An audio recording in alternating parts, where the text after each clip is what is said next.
Eder. Mech. Pallister. La nuova perizia sul decesso di Liliana Resinovic è un documento molto dettagliato, composto da 235 pagine, in cui vengono delineati 8 punti chiave che portano a un drastico cambiamento nelle indagini riguardanti la sua tragica morte. Questo documento è stato firmato dall'anatomopatologo forense Cristina Cattaneo, e secondo le affermazioni del procuratore Federico Frezza, trasmesse attraverso i media, impone una profonda rivalutazione dell'intero procedimento legale in corso. Inizialmente, a partire dal giorno in cui è stata denunciata la scomparsa di Liliana, le indagini si erano orientate verso l'ipotesi di un sequestro di persona. La prima autopsia effettuata aveva suggerito che la morte potesse essere stata un suicidio, provocato da una lenta asfissia da sacchetto. Sulla base di questa ipotesi, il procuratore di Trieste, De Nicolo, aveva inoltrato una richiesta di archiviazione, la quale però è stata respinta dal giudice per le indagini preliminari Luigi Dainotti. Quest'ultimo ha ordinato l'esecuzione di una nuova autopsia e ha stabilito 25 punti per ulteriori indagini.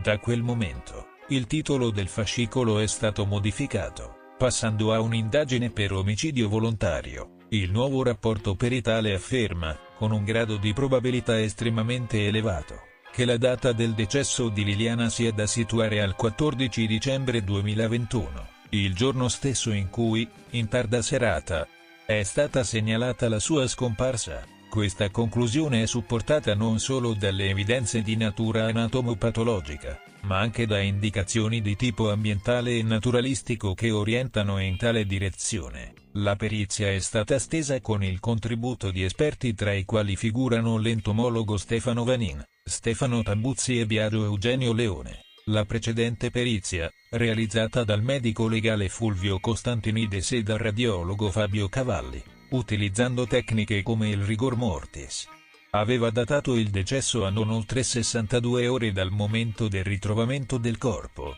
Nella nuova analisi, anche le valutazioni sugli elementi ambientali trovati sul corpo e nel luogo del ritrovamento conducono a una nuova datazione. Gli insetti e la vegetazione trovati attorno al corpo suggeriscono che la morte sia avvenuta il giorno della scomparsa. Inoltre, il rapporto conclude che il corpo non è mai stato spostato dal luogo del perchetto in cui è stato scoperto. Una posizione supportata da prove scientifiche e dall'assenza di qualsiasi segno che indichi una permanenza in un altro luogo. Di conseguenza, il congelamento del corpo non è mai avvenuto. Nel documento si legge: non esistono elementi neanche lontanamente suggestivi del fatto che il corpo della donna possa essere stato sottoposto a procedura di congelamento. Nel terzo punto della perizia viene esplicato il reale motivo del decesso della donna di Trieste. Contrariamente all'ipotesi iniziale di una lenta asfissia da sacchetto, la causa identificata è una asfissia meccanica esterna, che pertanto indicherebbe strangolamento. Questa situazione può essersi verificata immediatamente dopo o contemporaneamente a un'aggressione, caratterizzata da lesività di natura contusiva, come ad esempio afferramenti, urti, compressioni, pugni e graffi. La nuova ricostruzione suggerisce che Liliana Resinovic sia stata vittima di un'aggressione che ha provocato lesioni sia alla testa che alla mano destra, oltre a probabili ferite in altre parti del corpo, come il torace e gli arti. Sul corpo sono state rilevate una serie di contusioni cerebrali, visibili al microscopio, risalenti a un periodo immediatamente precedente alla morte. Data la distribuzione multipla delle lesioni su differenti piani e posizioni asimmetriche, si ritiene improbabile che possano essere derivanti da un incidente casuale.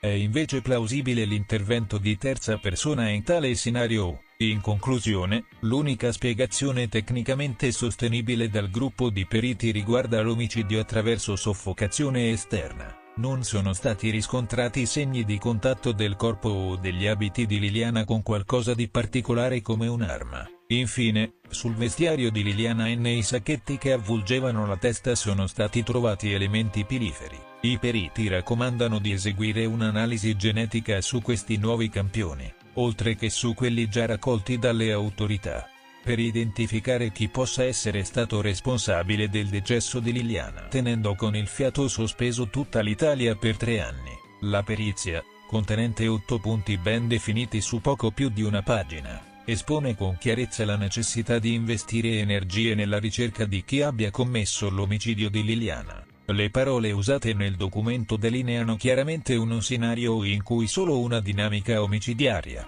concretizzatasi attraverso una soffocazione esterna diretta, trova una motivazione tecnica adeguata. Il documento peritale è stato trasmesso alla procura e ha scatenato immediate reazioni, tanto da spingere il procuratore facente funzioni Federico Frezza a diffondere una nota appena 3 giorni dopo, il 3 marzo. In tale comunicato, Frezza evidenziava la necessità di una profonda rivalutazione dell'intero procedimento, un passo considerato inimmaginabile fino a poco tempo prima, ma resosi indispensabile dalle conclusioni della consulenza condotta dalla Cattaneo. Le conclusioni a cui il team è giunto dopo un anno di analisi minuziosa sono dettagliate nei seguenti 8 punti. 1. Probabilità della data di morte. La morte di Liliana è collocata, con elevata probabilità, nella mattinata del 14 dicembre 2021. Questa ricostruzione è supportata dalle evidenze ambientali, naturalistiche e medico-legali, senza che emergano elementi contrastanti dagli accertamenti tecnici condotti. 2. Luogo del decesso. È altamente probabile che il corpo sia rimasto nel luogo in cui è stato ritrovato. Questo è corroborato da evidenze scientifiche che non suggeriscono alcun trasferimento del corpo altrove, né indicano una procedura di congelamento. 3. Causa della morte. La causa del decesso è riconducibile a un'asfissia meccanica esterna, descritta come soffocazione esterna diretta, verificatasi in concomitanza o subito dopo lesioni di natura contusiva inflitte con afferramenti, urti, compressioni, pugni e graffi. Queste lesioni sono state sicuramente riscontrate al capo e alla mano destra, con probabilità di ulteriori traumi al torace e agli arti. 4.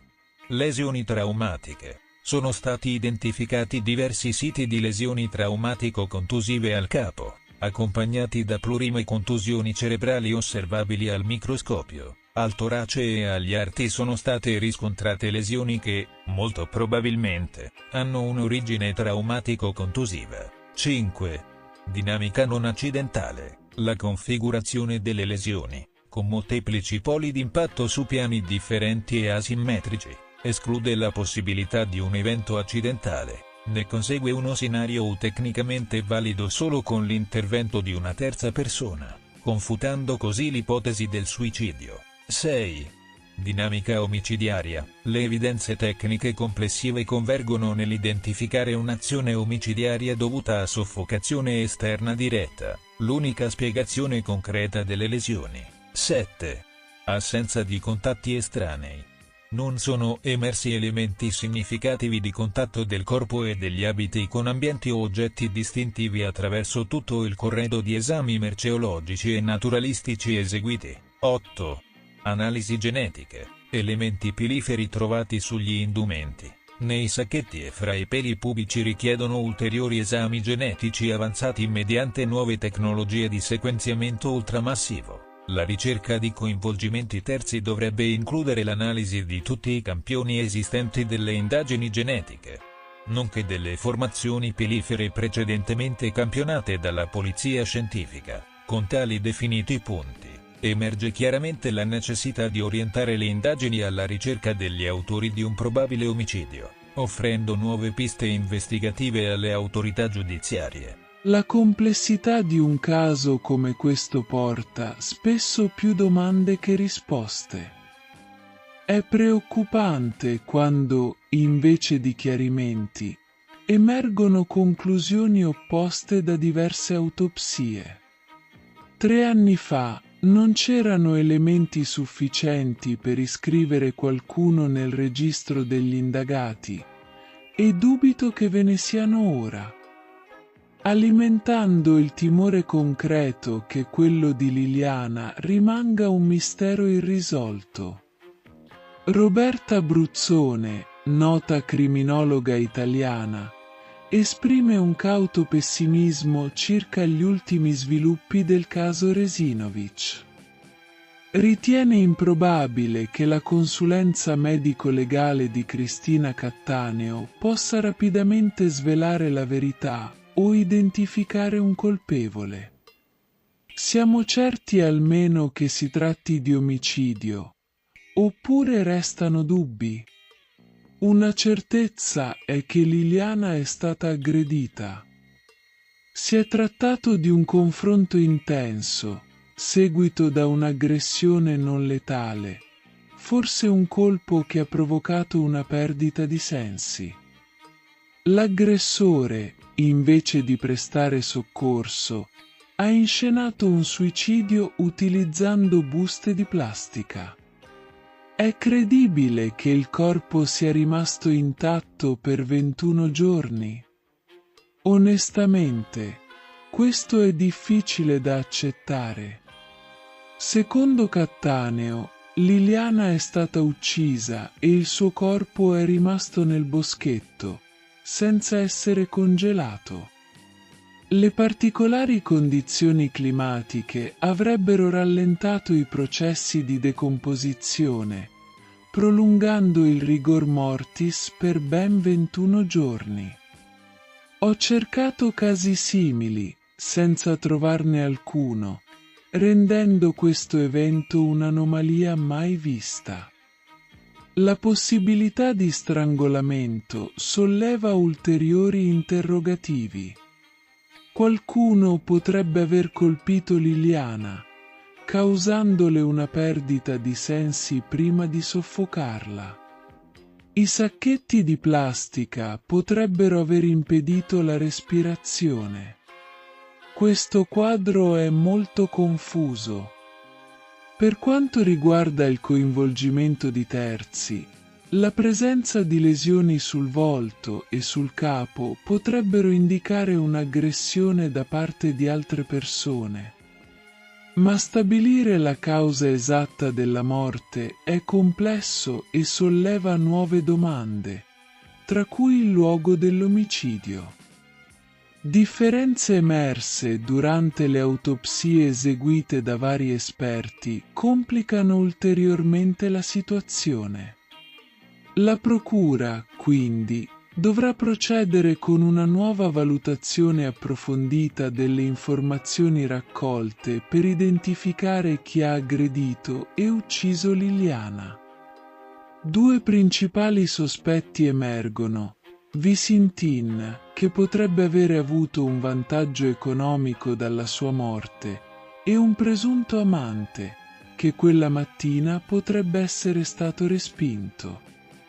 Queste rimangono ipotesi teoriche, non accuse, ed entrambe direzioni potrebbero portare a possibili scenari. Finora, però, mancano elementi decisivi o anomalie negli alibi, in particolare per Visintin. Penso che anche le pietre ormai sanno quanto noi abbiamo lottato questi 3 anni, che sembrano forse per il pubblico leggeri, ma ci ha condizionato la vita, abbiamo dovuto subire tante anche denigrazioni, cioè siamo stati comunque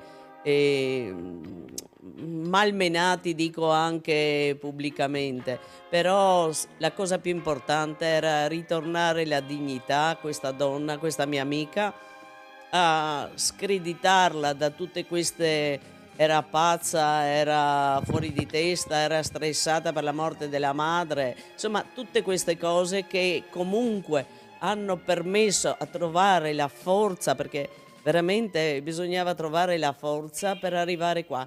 E oggi, dico la verità, sono svuotata. Finalmente sono riuscita ad accettare che la mia amica, nei 2 sacchi di immondizia, buttata in un pisciatoio, è stata uccisa, menata e uccisa.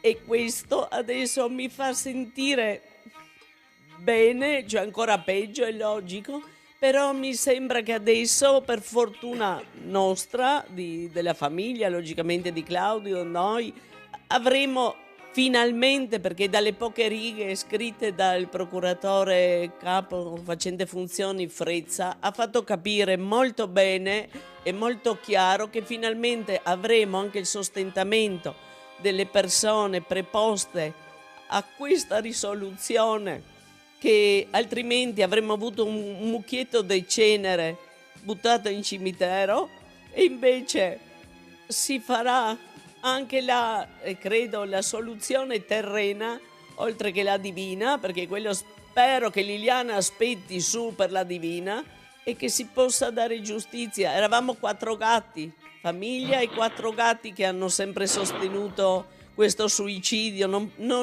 Chi conosceva Liliana non avrebbe mai, ma mai, ma mai potuto credere in un suicidio. Non si può, perché ripeto, mi fa, l'unica cosa, e sempre lo dico, mi fa male che gli inquirenti non ci hanno voluto ascoltare di più, perché avremmo avuto tante cose da dire, le avremo tante cose da dire sicuramente. L'unica cosa che ringrazio, e sono sempre grata, anche se non c'entro, all'Associazione Penelope nella figura dell'avvocato Gentile e di tutti i consulenti, della dottoressa Marano, che è l'unica che si è premurata a fare un'autopsia psicologica della vittima, dove da subito è emerso.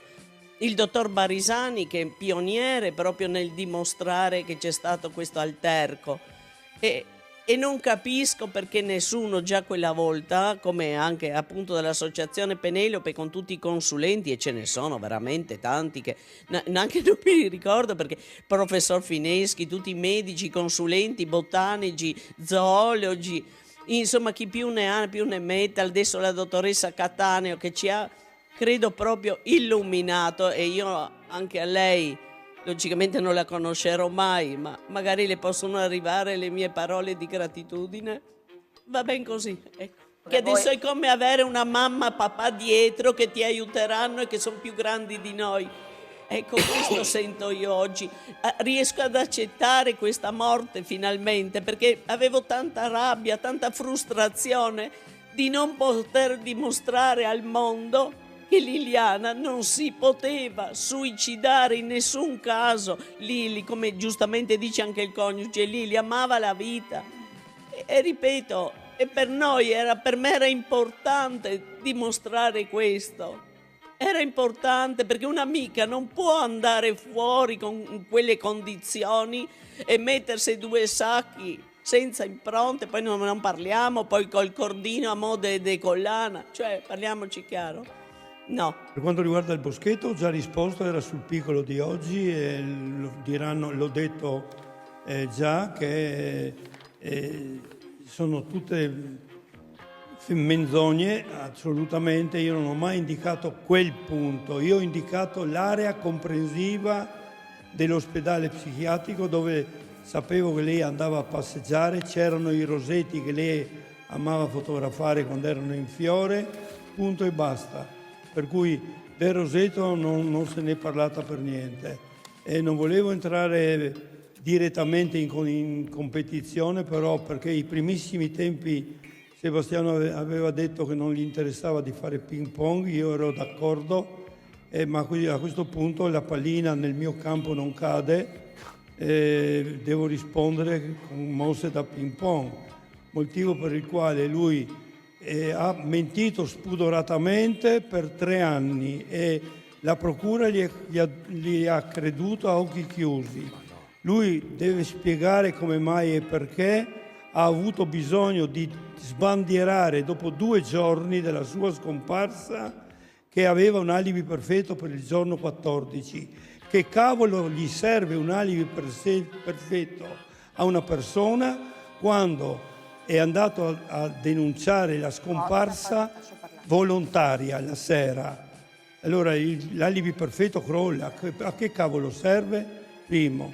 Subito dopo lui è caduto in delle contraddizioni che sono mastodontiche, che la procura non ha, io dico, voluto controllare, perché diceva delle cose che non stavano in piedi e le hanno prese per buone. Voglio sperare che la procura nuova, chiamiamola così, perché della vecchia non c'è nessuno, non c'è più il terzetto che aveva in mano la questione Resinovic, ecco, il procuratore capo è andato in pensione, la procuratrice è stata spostata di incarico e ha chiesto un altro incarico anche il loro segretario, da quello che si sa e che è emerso, eccolo.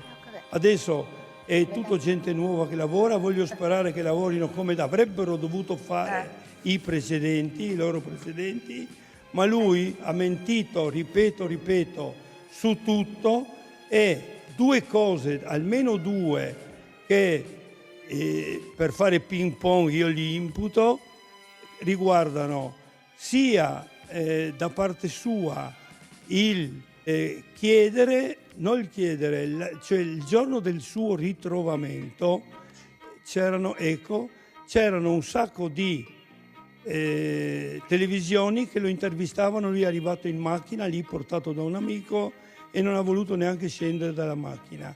Dalla macchina lui, che sono parole, che sono una prova, dalla macchina lui ha detto che, essendo stato fotografo di nera, ha visto di tutto e di più, parole sue in diretta, ha visto suicidi di tutti i tipi, ha detto, ma una cosa così non ho mai visto, una cosa così, io gli chiedo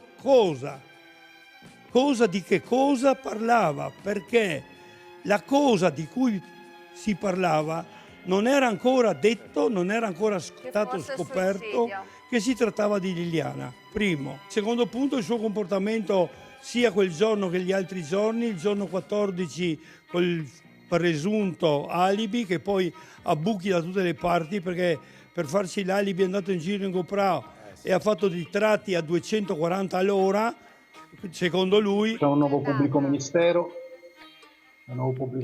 quindi vediamo, però ritengo che adesso si debba dare un'accelerata, si deve recuperare il tempo perso, perché sono stati persi ben 3 anni, per arrivare per noi, perché lo diciamo sin da subito, lo dicono i familiari, ma lo dicevano anche i nostri consulenti, noi lo dicevamo così, bisogna velocizzare, insomma, perché il pubblico ministero, la procura parla di rivalutazione di tutti gli atti, e questo caso Liliana merita una verità.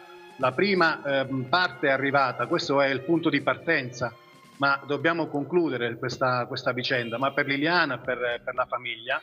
Noi siamo difensori delle persone offese, abbiamo pochi poteri, ma con i nostri pochi poteri che il codice ci dà, abbiamo cercato di dare un contributo in queste indagini. Ora aspetta la procura, quindi si devono attivare, devono risentire le persone, devono fare nuovi accertamenti, ulteriori accertamenti, perché ad oggi, a distanza di 3 anni, c'è un assassino che questa mattina sta bevendo il caffè tranquillo, forse sta facendo qualcosa, si sta rilassando da qualche parte. Non va bene, perché non era un caso così complesso, non era una vicenda, non è secondo me una vicenda, o meglio ancora, non parliamo di criminalità organizzata, non parliamo di sofisticate attività poste in essere da soggetti. Ci si può arrivare in modo veloce, perlomeno ad individuare il responsabile. Io quello che dico, per la verità, quando è successo che Salvo è venuto a casa e mi ha detto questo fatto, che Claudio, suo conoscente, avesse questa relazione in piedi con Liliana, ho detto, ma chi è sto Claudio intanto? Perché il 14, perché poi neanche io personalmente non lo conoscevo, però come sempre non metterti mai tra marito e moglie. Dopodiché io nei giorni successivi ho conosciuto Claudio, il quale comunque mi ha dato delle certezze sulla loro relazione, dopo se era una relazione di 40 anni, di 20 o di 30, però soprattutto degli ultimi mesi, che ho capito perfettamente che lui dice il vero. E in più voglio sempre ricordare che abbiamo trovato nella perizia Chemello, quindi il consulente della procura, dove già nel 2017 c'era un messaggio dove lui dice, Claudio, a Liliana, perché non mi chiami, robe che non mi contatti, indifferente. Lei dice, perché siamo in bicicletta con Nasti, Salvo il mio compagno, e quindi lui, Claudio, conosceva perfettamente Salvo per l'epoca precedente che ha vissuto a livello sportivo, E quindi quel giorno, secondo me, il primo che poteva, come dire, interpellare perché sapeva che viviamo lì vicino, eccetera, ecco questo. Poi seconda cosa, se proprio vogliamo dirla, è io proprio comprendo il marito che non deve essere facile, soprattutto se lui, come dice, non riconosce questa relazione d'amore. Però dico io, no, 40 anni adesso sono andati a cercare fino al 2017, hanno trovato dal 2020-2021 mi sembra la Penelope, il tecnico, 630 messaggi, di cui, vi dico proprio francamente, in un'altra situazione io avrei sputato in un occhio a Claudio nell'esprimersi in quel modo su una donna innanzitutto. Però lo so perfettamente che lui ha cercato di spiegare, ma nessuno lo ha mai ascoltato veramente, perché anzi l'hanno preso da mitomane, l'hanno preso per fuori di testa anche lui, vecchio, quello che volete, però io voglio anche dire che c'è un messaggio dove Liliana dice che gli sarebbe piaciuto fare la jacuzzi anche lei con lui. Quindi quello conferma che tutto quello che ha raccontato Claudio all'inizio, che poi non si sapeva niente se era vero, se era un mitomane o se era un fuori di testa, alla fine oggi, un mese fa, 2 mesi fa, ogni giorno ci sono stati dei riscontri. D'accordo con l'avvocato Nicodemo, che ci eravamo già conosciuti, io l'ho fatto soprattutto per convincere il marito e dopo mi sono reso conto che era inutile perché lui lo sapeva già. Sebastiano sapeva del nostro rapporto vero da tempo, non dico quanto indifferente. Per sentito dire, Sebastiano esiste, ho scoperto, Sebastiano si è tirato fuori dall'essere esperto invece io lo so benissimo, lo sanno tanti, che era molto esperto in telefonini, per esempio. Esiste un'applicazione telefonica con la quale c'è la capacità, la possibilità di collegare fra di loro 2 anche più telefoni, motivo per il quale io parlo e ascoltano anche gli altri 2, non solo l'interlocutore. E sono convintissimo io intimamente che lui lo stava facendo da tempo. Non ho le prove, è chiaro, oggi come oggi. Il GIP aveva dato insomma indicazioni di fare accertamenti sui telefoni sia di Claudio che di Sebastiano, però ad oggi abbiamo soltanto, anzi i consulenti hanno attenzionato e verificato quelli di Liliana. Non sappiamo se questi accertamenti sono stati eseguiti da parte della Procura. Questo è un altro aspetto che dovremo verificare, perché ripeto, cioè il GIP ha dato 25 punti, 25 nuove attività investigative, di indagine, però qualcuna è stata evasa, la più importante è la consulenza. Per il resto dobbiamo capire a che punto sono. No, io ero convinto che fra di loro, ma ero inserito, secondo me, da parte sua di lui, e devo dire una cosa che è importantissima per l'insieme. Io avrò avuto finora 10 telefonini, ne ho 2 tuttora, nessuno dei miei telefonini ha mai avuto un PIN, del PIN non me ne interessa proprio niente. Le cose che io dico possono andare in giro per il mondo, segreti non abbiamo. Questo è il concetto.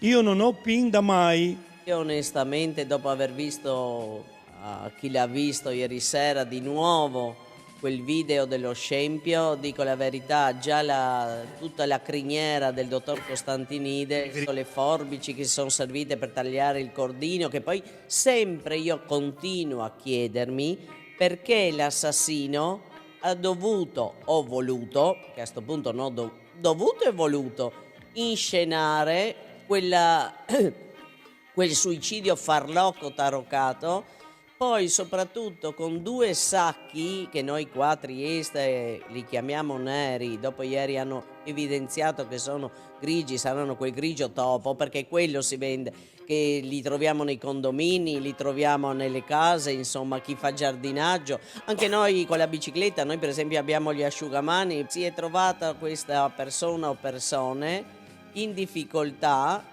ed è stato anche detto una cosa da un giornalista che mi ha fatto molto pensare. Allora, quello che proprio sono convinta, sono nata là a San Giovanni, ho vissuto sempre là, una cosa che posso io come Gabriella affermare con certezza, che che Liliana né con l'assassino né col marito né da sola sarebbe entrata mai in quel pisciatoio, perché non fa parte del nostro essere. Abbiamo tutto quel parco tra le rose, non rose, camminate, quindi perché avrebbe dovuto entrare là dentro? Certamente è entrata, ma in orizzontale, non è entrata in verticale. La lite secondo me è stata da un'altra parte, ma magari quel giorno stesso è stata portata là, come dice il marito, impacchettata. Se c'era la litigata, la strada è a 20 metri lineari, quindi tu magari un grido o una botta, qualche cosa, l'avresti sentita alle 9 di mattina, 9 e mezza, c'erano gli studenti, c'erano quelli che lavoravano al distretto, c'è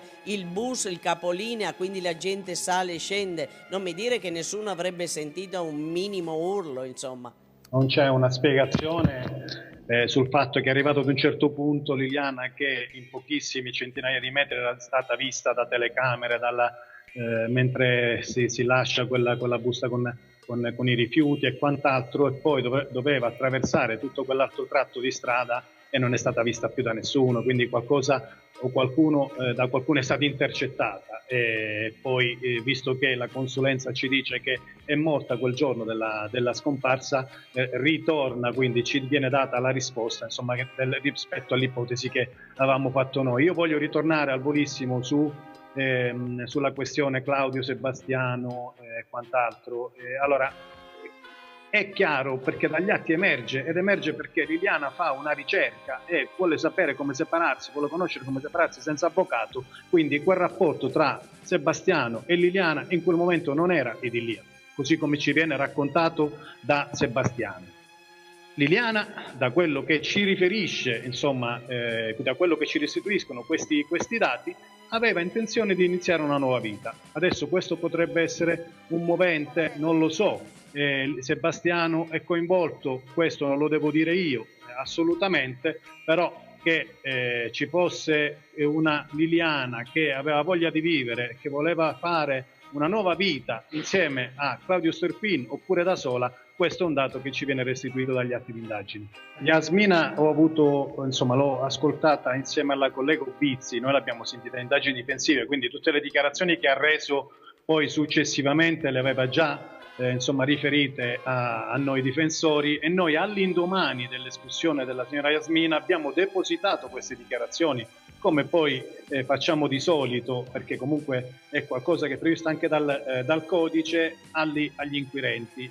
Non mi risulta, perché io non ho avuto poi più contatti con la signora Yasmina, che sia stata ascoltata fino ad oggi. Ecco, questo è quello che la domanda che io mi pongo. C'è una persona che può dare delle informazioni importanti, perlomeno esaminatela, saggiatene almeno l'attendibilità. Questo è un dato. Il secondo dato su quello che poi è avvenuto a Yasmina era quella che era la preoccupazione che ci ha riferito. Quando l'abbiama ascoltata, il motivo del ritardo nelle dichiarazioni di Yasmina era proprio di non essere coinvolta e di avere timore che gli potesse succedere qualcosa alla Yasmina e alla famiglia.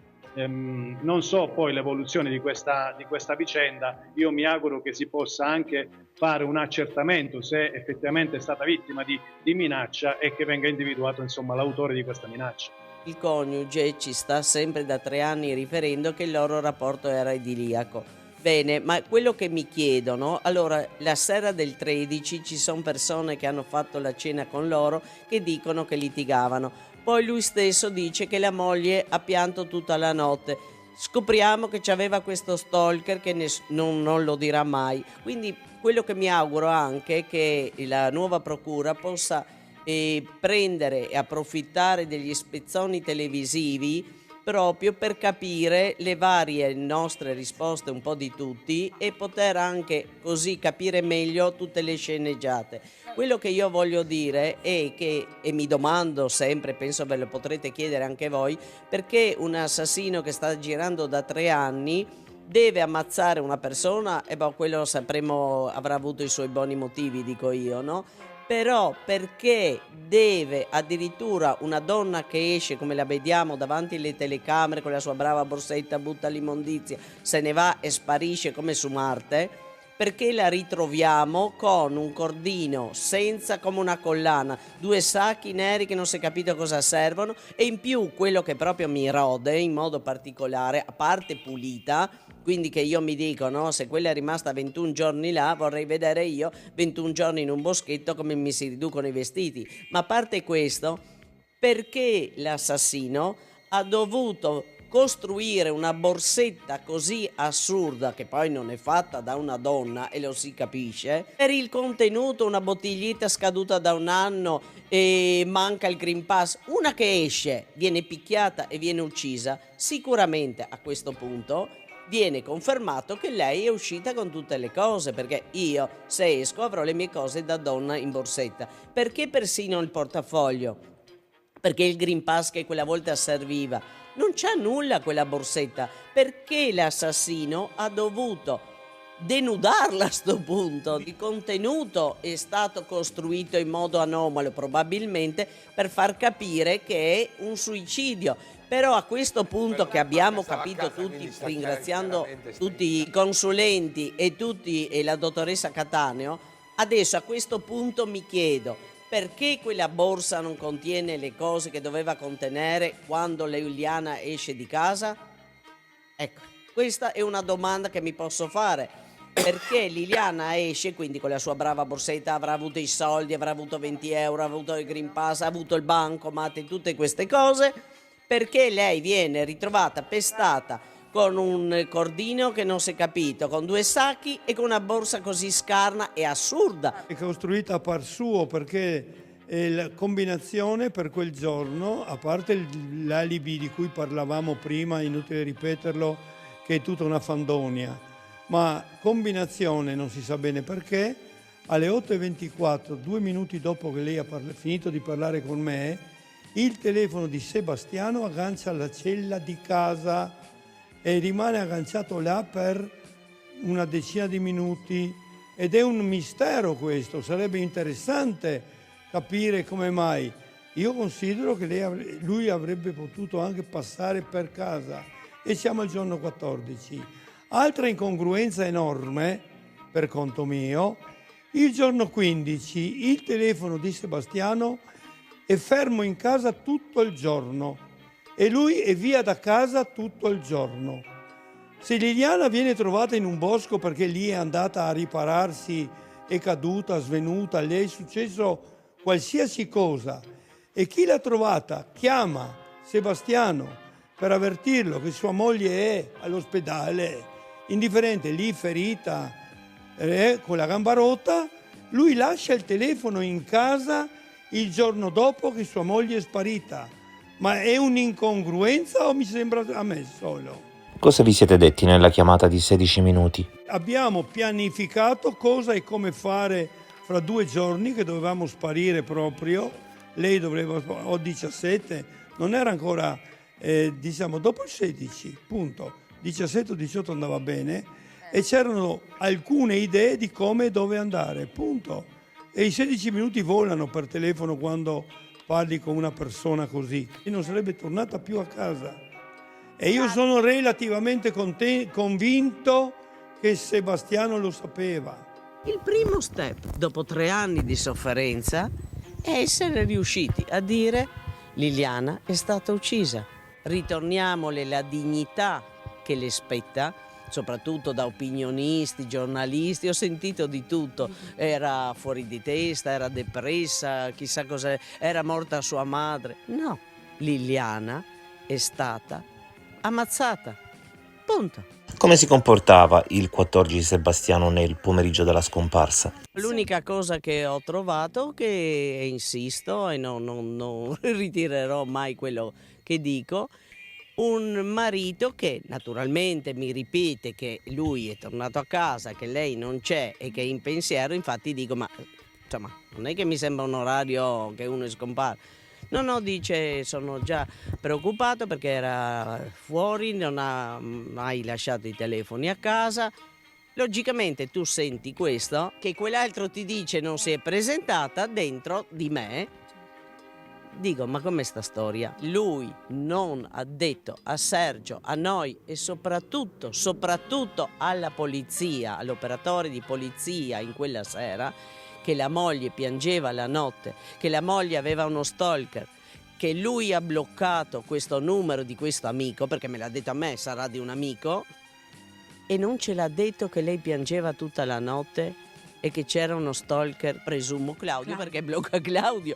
Mi ha lasciato perplessa, per esempio, che non suonasse al campanelli del condominio. Penso che viene logico chiedere a quello che sta di rimpettaio: ma tu forse hai visto uscire Liliana? Penso che sia normale. Poi dopo un paio di giorni ti dice l'alibi perfetto. A te, ma che cosa ti serve l'alibi perfetto? E lui è venuto a stilare e dice: io ero alle 8, infatti gli dico: ma ti si sono aperti i chakra, perché dico, prima sei confuso e dopo mi dice ho l'alibi perfetto, ma dico, ma che cosa ti serve a te l'alibi perfetto? Poi se esiste un amante che si presenta il 15, hai presente il famoso triangolo? Il triangolo no? Ecco, lui certamente dice che non sapeva nulla, ma allora motivo di più, perché cosa gli serve l'alibi? Io questo, credimi, sarebbe ancora oggi da chiederglielo perché ha fatto sto alibi. Finora è stato fatto poco niente, anche obiettivamente, motivo per il quale, ripeto, ben venga. Io le cose che sono emerse le ho dette, non le dicevo, le ho dette 3 anni e qualche mese fa. Tu quando l'avevi vista l'ultima volta? Penso una settimana prima, ma giuro che non ricordo. Comunque lei veniva da me tutti i martedì, ma erano talmente ormai diventate fitte le volte che noi ci vedevamo che c'erano più sì che no. Covalero dice che Sebastiano quando si arrabbiava spaccava i muri e Jasmine dice più o meno la stessa cosa. Tu sapevi che fosse violento? Che avrebbe potuto diventare sì, perché mi diceva che aveva un carattere così. Che lui le abbia messo le mani addosso non me l'ha mai detto, motivo per il quale non posso dire che lui lo abbia fatto qualche volta, ma che lei si comportava in maniera di non scuoterlo per non correre il rischio, questo sì. Sì, ecco perché io mi sono armato e anche non era fuori norma il fatto che lei doveva essere a casa mia 9 e poco, 9:10, 9:20, 9:30, era già tardino. Se lei arrivava dopo le 9:30 mi mandava un messaggio o mi chiamava addirittura, le volte che è venuta a casa mia, 10 minuti di ritardo mi diceva guarda che arrivo un pelo più tardi perché ho perso l'autobus. E voi che dopo una mezz'ora, un'ora di sua assenza senza nessun segnale io non mi allarmi? Allarme rosso. Lo ribadisco e non è escluso alla luce dei fatti purtroppo che qualcosa gli abbia detto o ancora peggio qualcosa lui può aver scoperto. La procura dovrà darsi da fare. Cosa potrebbe fare? Tutto quello che vuole, l'importante è che faccia. Ehi, non dimenticare di iscriverti a questo canale.